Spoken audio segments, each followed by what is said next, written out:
بسم الله الرحمن الرحيم.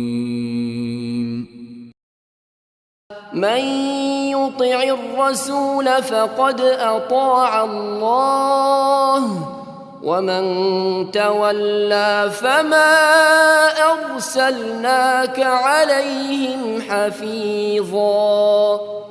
ويقولون طاعة فإذا برزوا من عندك بيت طائفة منهم غير الذي تقول، والله يكتب ما يبيتون، فأعرض عنهم وتوكل على الله، وكفى بالله وكيلا. أفلا يتدبرون القرآن؟ ولو كان من عند غير الله لوجدوا فيه اختلافا كثيرا. وإذا جاءهم أمر من الأمن أو الخوف أذاعوا به، ولو ردوه إلى الرسول وإلى أولي الأمر منهم لعلمه الذين يستنبطونه منهم، ولولا فضل الله عليكم ورحمته لاتبعتم الشيطان إلا قليلا.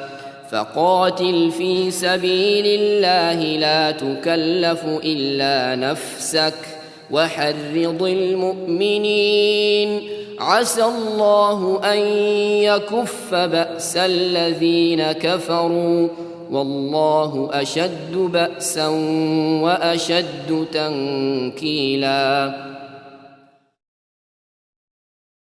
من يشفع شفاعة حسنة يكن له نصيب منها، ومن يشفع شفاعة سيئة يكن له كفل منها، وكان الله على كل شيء مقيتا.